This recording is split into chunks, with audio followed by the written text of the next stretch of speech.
Welcome to this second information meeting, and today I have learned a new word, which is actually town hall, and this is a town hall, which is the US name for such an information meeting. So I guess we have adopted that name now. The idea is to really live up to the promise that we want to have these town halls pretty often, 4 times a semester, actually. But at the same time, we want to have a compact format, so we want to live up to that. Today's stars are actually Linda and Therese, and they will talk about issues related to academic affairs, and they will use most of the available time in combination with questions from you. But before they start, I will talk about some other issues in some minutes.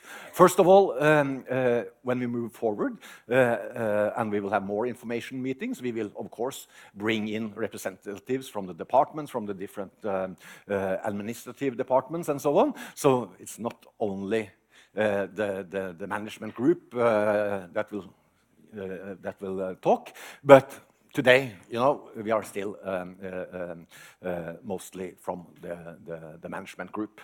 So yesterday we had the first the first board meeting at NHH this semester, and not only for this semester, but the first board meeting with the new board, and that was an interesting experience because this is really important. Will the new board be a splendid, good board leading this institution into the stars, or not? As I usually do in my lectures, I immediately answer my own questions because after all I know the answers pretty good. And I guess the answer was yes. You know, it was a good meeting, and for me and for the management group and for everyone, this is really important moving forward. Of course, the meeting yesterday was really characterized by broad topics, simply because it was the first meeting with some newcomers to NHH, the external members, and a lot of the presentations and so on were directed to the newcomers. So yesterday's board meeting was partly a sort of seminar, you know, providing a pulse of NHH, and partly a more formalized board meeting, so it was sort of split. In the seminar part,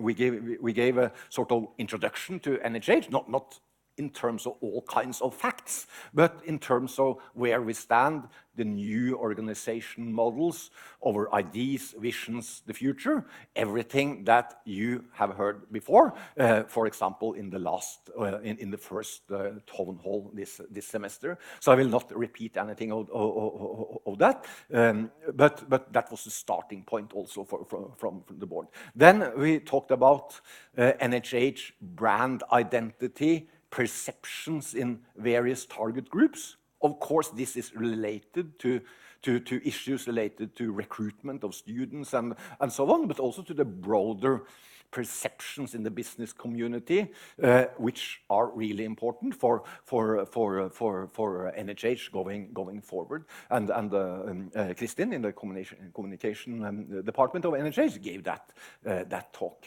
And then we brought in all the department heads, giving very good and very fast presentations, 6 departments in a row, because we feel, Karin, the board, the leader of the board, feel that it's really important to bring the departments close to both the board and the management, as I talked about in the first town hall. So that was really good for sort of educating the members of the board. In the more formal part of yesterday's meeting, we talked about the strategy process, or to be precise, we talked about all the work, investigation, background information, analysis, which have been done in the spring semester, which serves as a good and broad background for the strategy process right in front of us. So the plan is for the board and for the organization to work on the strategy process for the next 4 or 5 months, and the board will want to see the final strategy proposal in the first meeting of 2018. In addition to the strategy process, we also looked at various rules, procedures, and so on, very formalized details related to the NHH organization, the mechanisms, and the working of the board. Of course, we have a long tradition of how this is formalized, but all these formal details had to be adjusted to the new leadership model. I guess it is not very interesting to look into these issues, but with one exception, I guess, that we took the decision, not we, because I'm not the member of the board, I'm the secretary of the board, but the board took the decision as recommended, that, and as we have talked about earlier on in the first town hall this fall, that department heads and the department board members in general will still be elected for the coming period. But it was also a clear signal when we discussed it, when the board discussed it, that this is no guarantee for this being the permanent thing, looking way into the future. But for the next 3.5 years, you know, in this period, we will go on with what we are used to and what is really discounted, I guess, at all departments with elected department heads and elected board members. A pretty important issue, but I guess it's already discounted out there. So what was the overall impression for that meeting? Well, good start for a vital board. That's my own summary, and I guess everyone agree. And I definitely want to say that our Kari, our leader of the board, when she summarized her impression and sent me an email this morning, she definitely agreed that it was not only a good start, but a very, very good start, to cite the SMS correctly, for this board. You know, when we looked into all these broad issues, taking a sort of overall perspective, I guess it was nice for me and for the management group to observe that all the members of the board shared the same consensus that, okay, we have high ambitions, no doubt about that. And not only high ambitions, we have a clear sense, the board, have a clear sense of urgency related to various challenges. No doubt, there are challenges out there right in front of us. You know, the competition is fierce, the competition is global. We have to be really careful about the development in the recruitment of students. We also have to be really concerned about the recruitment of good colleagues in both on the faculty side and the administrative side. So it was definitely a, you know, sense of urgency and strong awareness of the various challenges.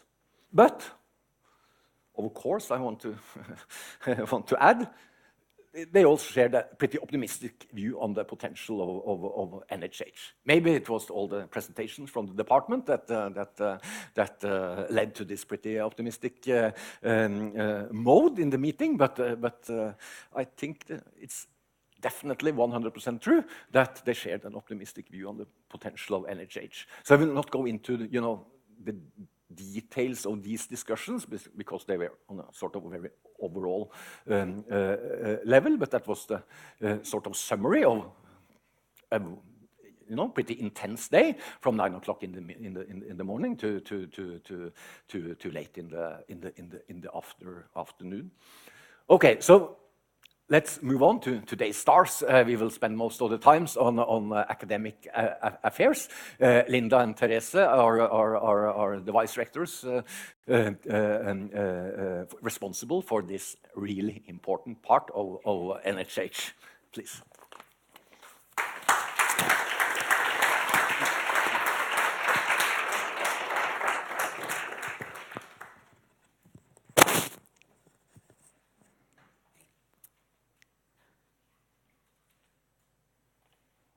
Yep, so this has always been my dream, to be in front of the wall of colleagues. And now we got a nice picture to show. So this is me and Therese. We're so busy now with meetings that we do running meetings. And we had the time the other day to stop and take a picture. And I should add that it was because I got really tired. And then I had this excuse about a stomach ache. And then while Therese was waiting, she took a picture of us. So it works. My other trick, I don't know if Therese should hear this, I ask questions that require really long answers. Usually going uphill. But that's, yeah. Well, I'm not sure. I think I see it exactly the same way, just opposite. So I think this is, as my new kind of title is the Vice Rector for Innovation, I thought, what should be the first new thing to come up with? Running meetings. And I heard that some kind of top people down in Denmark do that as well. So I thought, so we're into this. And then but it's flat in Denmark. It's flat in Denmark. So. But we thought it was actually the feeling of being, first kind of the ordinary type of professor, you do your thing, and then now we're stuck in meetings, and we're sitting on our bum every day. And then I said to him, why not run? But I think, first time out, how is this going to be? She's going to be more fit than me, and how can we keep that going? But it seems like we're pretty equal in that sense. It looks okay here, but I don't know. So. But this is kind of the fun bit. The rest of this is going to be even more fun because we're going to talk about NOKUT. And we're going to talk about the new structure that we're putting in place. Program leadership, academic committee, LMU as we call it, and then a little bit about SEMS. So that's the agenda. So I'm going to start, and then we're going to let Therese have a little go here. And then I'm going to finish it off. And if you have any questions along the way, just shout or wave or whatever you feel like. Okay. So NOKUT. NOKUT is the Norwegian Agency for Quality Assurance in Education. And they conduct periodic reviews of all institutional accreditations. I think it's about every 6 years. This year, it's our turn. So just to make it even better, we're part of a new pilot. So this is going to be the first periodic review under the new regulation. So that's more exciting for us. On the positive side, it means that if we fail, we get a new chance the next year, but then we know the rules. But we don't want to fail. So this is incredibly important that we don't fail. That looks very, very bad. Right? So the timeline here is as follows. In October, we're going to know which programs from all our programs that they're going to actually evaluate. They will do minimum 3, maximum 20. We don't have 20, so basically 3 or all, or somewhere in between. In February, we need to submit all the documentation that NOKUT requires. And then, in mid-April, we're going to have a review team visiting NHH for interviews, and so on. And this is one of the reasons, I think, why I've had a lot of meetings with my new group, the Academic Affairs, because I will, of course, have to answer questions. So I need to know everything. So that's scary. But I think they're doing a pretty good job. And then, of course, I have a lot of people that know all the right answers. And by then, I think it should be OK. So that's the process. For us, it means that we need to put a new quality assurance framework in place. There are several reasons for this. One is that we have a new management model, as you know. Another reason is that there are a lot of new rules and regulations that this new system has to capture and basically be based on. And then the last one is that we want to integrate the AACSB process. So all of this means that there's a lot of work that needs to be done. So we are pretty ambitious. We want to present the new framework to the NHH board already at the October meeting. So that gives us a month or so. And then until that time, the program leaders will fill the roles of the program boards and the deans in the current system, so that we have a system in place until the new system is actually there. So we have already put down some work groups. They're already working and working hard. And this is a really high priority, as I can assume that you, this we really need to have, right? So this we cannot fail. So basically, the section for quality assurance will be extremely busy with this, which means that if you expect to get something from them, this could be why they will deliver a little bit late until this is settled, right? But not very late.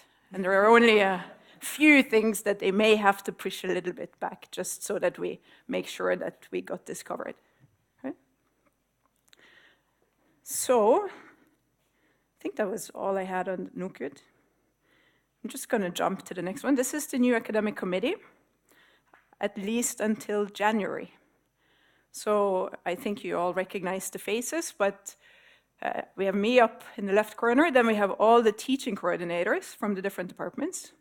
Then we have, I should click this maybe if it works. No? Oh, there we go. Then we have the 3 new program leaders, Linda, Endre, and Osmund. But then we have 2 representatives from the administrative staff, and then we have the 2 student representatives. So this is going to be the new academic committee. This is an incredibly important committee. And I know that you're going to be electing department boards, and teaching coordinators would be part of what you now elect. So I would really like that you all send me the very best people for this committee, because I think it's going to be incredibly important, right? So just think about that. So what's the committee going to do? This is a committee that really replaces 4 former boards and committee: the pedagogical board, the international committee, the bachelor, and the master program boards. So 4 committees replaced by 1. We don't want this new committee to have 4 times as much work, or 5. It's going to be, we want to go the other way. So ideally, this new committee will be an even better committee to be on than all the previous 4, because it's going to be very meaningful, really important, and you will not feel that this is a waste of time, and I'm trying to sell this. And it's going to now be an advisory committee, where you give advice to the very important person who is the Vice Rector for Academic Affairs, and also the management team, right? And what the committee will be discussing will be all matters related to educational strategy and educational policy. So we're going to move this away from sitting and reading lots of details and being involved in everything, and taking a step back, and matters of strategic importance will be discussed here. And of course, the academic committee only applies to the full-time bachelor and master's programs. There's a lot of information on this available online. If you go to the Paraplyen story, published on September 11th, unfortunately, for now, only available in Norwegian. But you can Google Translate, so that's fine. Yeah. So I think I said everything. You have all the names here. The only thing is that the section or office for quality assurance will have the committee secretary, Lene Baldersheim. I think she's here somewhere. But there she is, yeah. So she will make sure that we do everything we're supposed to do, and in a very good way. Okay, one thing that I should add is that since we had all those 4 committees being replaced by 1 committee, we needed to shuffle through all the different tasks and responsibilities. So we've done quite a lot of work on this. Some of it we want to basically delegate to individual people or the administration. Some of it we leave where it was, or basically those 4 groups' tasks, we leave it in the academic committee. And then there's another possibility for shuffling things around, and that's moving some over to the next committee, which is the Educational Environment Committee. And the reason is that this has been not getting nearly enough attention here, so this is what Therese is going to talk about. Mm-hmm. Yeah, we saw the opportunity. I don't know if who was here at the last town hall, was it? Yeah. I was talking about the priorities I'm looking into for the time being with the bachelor programs, first of all, but more, in a sense there I talked about 3 things. Kind of, do we have the relevant type of courses? Do we do them pedagogically well enough? And how is the kind of working environment or learning environment for the students? These are 3 parts I was talking about.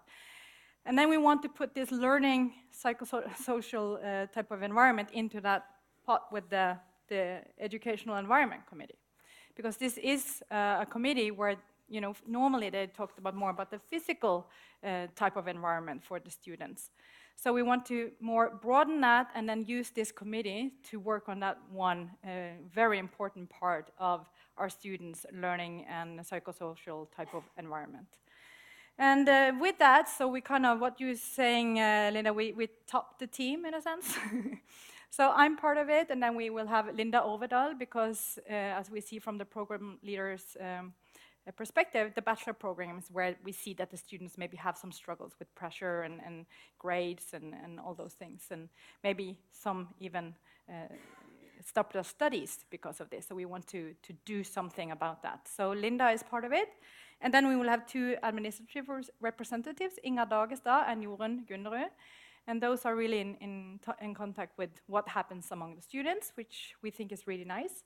And then also what I really like about this type of committee is that it's, so we're down to it by law, but we have to have 4 students. And it's really good to have 4 students together with us in that group, so we get really close to how the students feel and what they think. So we're going to have the first meeting, I think it's next week or the week after, I'm not sure. This calendar is filling up.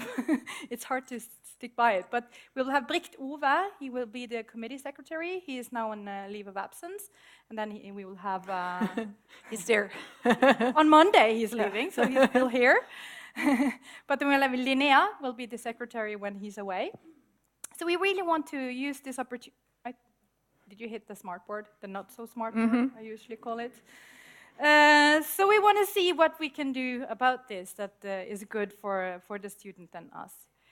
And on a similar note, just to pinpoint what I've been doing about the pedagogical stuff, in a sense, is to craft out how we can do with the little resources we have at the moment, how can we build kind of a virtual pedagogical website? Can we take all the resources we know we have and start using videos and show what teachers do? So when you're there feeling lonely in what you want to do and spark up your teaching, can I go somewhere and get some inspiration? And so we're going to start up by doing that, which I don't think is going to cost us that much, but it's going to be a very important initiative. So there will be like a virtual pedagogical center. That will be the first thing. And then for the educational part, if we are relevant enough, so we're not going to turn the tables around, of course, but we have been talking very much about the importance of including external representatives from businesses, like even public and private sector, to talk about, are we relevant enough? So to have that more people close to us when we discuss our different courses and programs.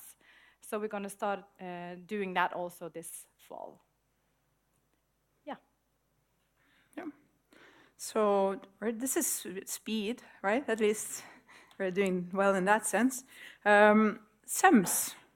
So SEMS is something I've heard a lot about SEMS. I have to admit, I had no idea what it was. I got this designation on my course, like this is a SEMS course, good. But that's kind of it.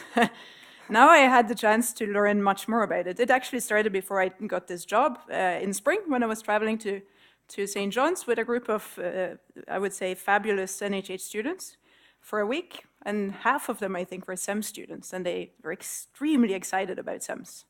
And they told all sorts of stories, and it made me regret that I was not a SEM student myself when I was here. But the other thing then is you need to know about this, right? So that's why we have a few slides on SEMs. And there's an important message here for you. So what is SEMS, and why do we care about it? So SEMS basically enables NHH to deliver the SEMS Master in International Management, MIM. You may have seen this as well. This program was ranked 9th in the Financial Times Masters in Management ranking of this year, just published, which actually outperforms us a little bit, because NHH was ranked 65th. Yeah, which is also good, but 9 is better than 65th. So the MIM program gives students a global mindset. It focuses on sustainable and responsible leadership and a lot more. And talking to these students, I think there's a lot of networking opportunities. There's a lot of, this international dimension is big, and they seem to be very engaged and have a lot of fun. So I think it's a pretty good opportunity.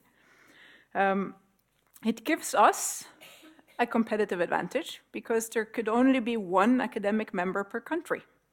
And I think we got this in 92. I need to look at the, yes, 92. So we've been there almost since the beginning. And I think a lot of business schools in Norway, without mentioning any names, probably would want that spot. But we got it, right? So we need to keep it.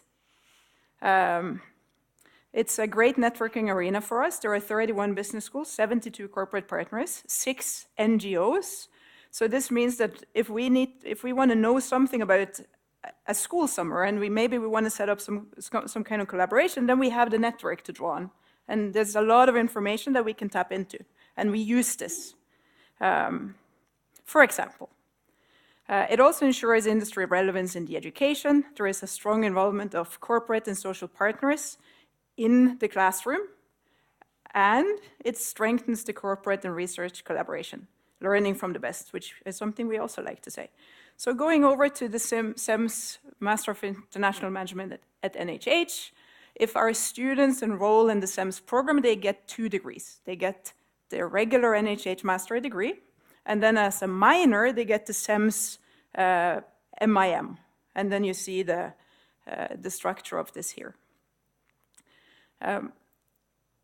So the successful program delivery is really dependent on, you can read the first one. I would like to point at the second one, internal support, right?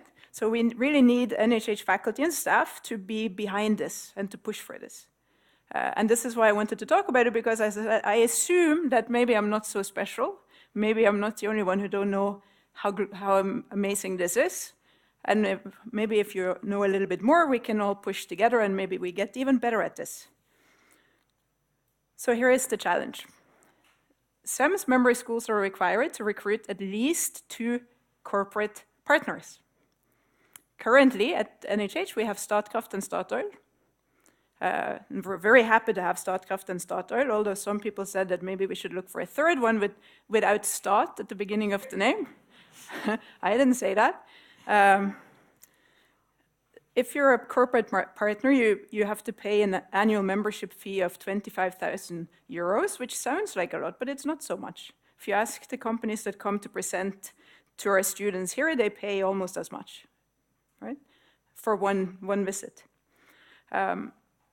If you become a corporate partner, I'm not expecting any of you to step up and become a corporate partner, just so you know, but if someone becomes a corporate partner, you have a lot of advantages. There's networking, branding, but also there is access to a global SEMS recruitment database. And this is just a little bit of it.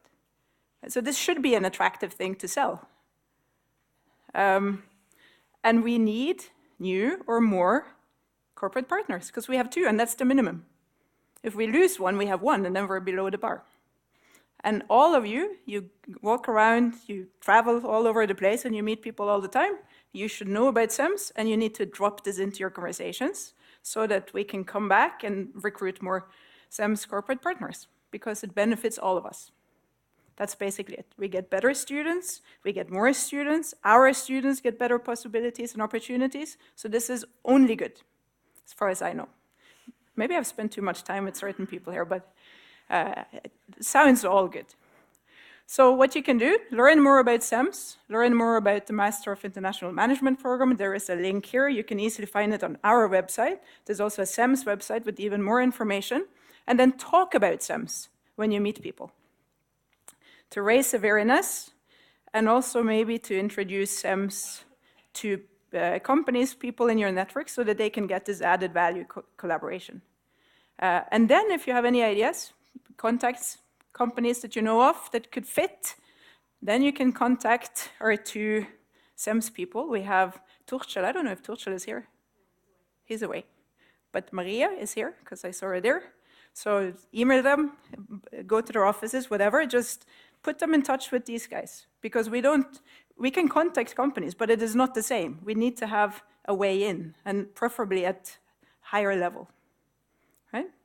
So SEMS. Yay. Now we should have a song or something, but we don't. So I think that's it.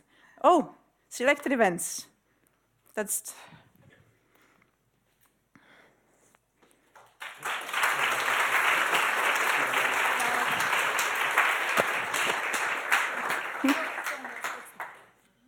Questions? Yes? Who decides whether this course is a SEMS course? It seems to be run. Sometimes I'm in, sometimes without. Who should I talk to? It's been Jan. I think it will be Jan. So send him flowers.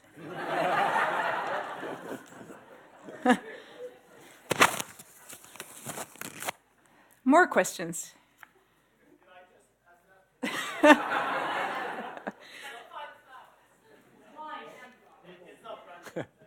We have so many courses, and we have around 40, 50 SEMS students every semester. So in order not to spread these students on a very large number of courses, we have to be a bit selective. But there are certain criteria that should be international, that should be relevant for the SEMS program and so on. So I try to do it on that basis, but I don't know all the courses. So if you have a course or know about a course that you think would fit very well into the SEMS program, just talk to me or send me an email. More questions? Okay, thanks. Sorry, could I add one more question?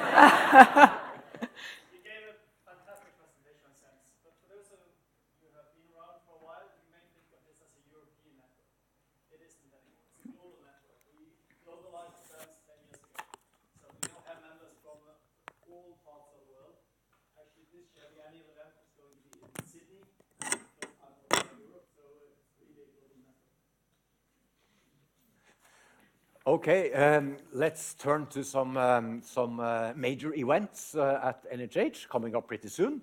In just a week's time, we will have the Lemkul lecture, a traditional Lemkul lecture, and to this year's Lemkul lecture will be given by Frode Eilertsen. He's a former director of McKinsey, working hard with all issues related to digitalization. He will talk about digitalization and about the transformation of the Norwegian business community. Will Norway be a digital star or a laggard, a commodity-based laggard? So that's basically a big macroeconomic questions. I like that, of course, whether or not we will manage the transformation from a commodity-based economy to a star digital economy. But we will also combine this macro perspective with a lot of micro evidence, because he has spent his whole career working with different businesses, and nowadays he works with his own investments and startups and so on. So he's really And he's a splendid lecturer, by the way. So this will be great. And that conference, that lecture, is combined with a conference, the Lemkul conference, and the topic of the Lemkul conference is fintech. And that brings us back to the to what we call finance innovation, which is a new sort of cluster in with all the Norwegian banks and the University of Bergen and ourselves, and a lot of smaller tech-based companies. So that will be the topic of the conference in the morning, and that conference will combine talks by different business leaders with representatives from NHH, including, for example, Karsten Beans, talking about the issue fintech, what is actually meant by this pretty new word. So that is in 2 weeks' time. Sandmo lecture. Traditional Sandmo lecture. This year's lecture will be given by Peter Diamond, Nobel Prize winner in economics, a big star. And I personally believe he's a really big star because most of my research built on Peter Diamond's model. So that is something to look forward to. Then the big alumni event in Oslo takes place in October 18. That's Plaza, 600 alumnis, and we are, the number of participants or registered participants is increasing all the time, but we really need some help to get 600, and we really want to have 700 because it's always nice that you have to fight for somewhere to sit in this big room. So please help us to forward the invitations to old and new alumnus of NHH. NHH Forum is here at NHH. The topic is again digitalization, banking, and so on, with a focus on Nordea, the big Nordic bank. Case competition. International event given by over, this is a student event, but this is a big international event, a big achievement actually for our students to host that event here at NHH. I guess it will be tempting for some of the professors to try to win this event, but unfortunately it's not allowed for the professors to be part of that competition. Telenor, the CEO of Telenor, Sigve Brekke, will be here in November, and October, sorry, October, yeah, and the date, is that correct? October, exactly. So it's October 3. So yeah, so that are a selection of the high-profile events going on in the near future. I will also like to add one thing, which is forgotten here on the list, that we also have a sort of information meeting for the parents of new students, and that is a sort of not a completely new thing, but because we had it first time last year, but we will have it once again, and there are actually a big interest among the students, not among the students, but among the parents of the students.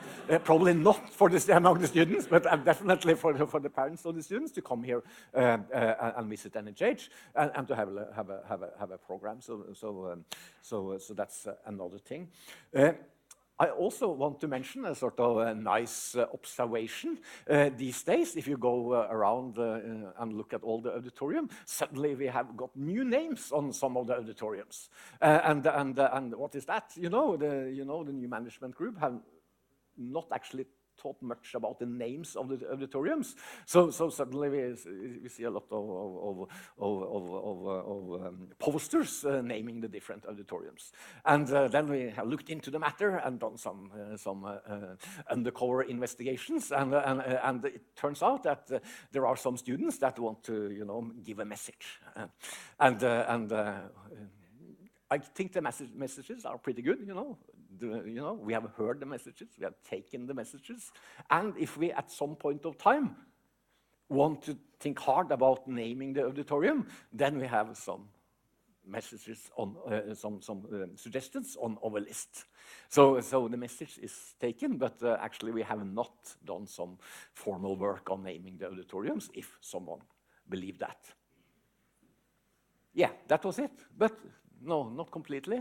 Final thing, there will be a Christmas party, and we will announce the date pretty soon, and that will be a big Christmas party for everyone at NHH, and that takes place in actually December. But we will come back to the exact date in a very short time. So that concludes our information meeting. See you in 6 weeks or so for the next town hall. Okay, thank you.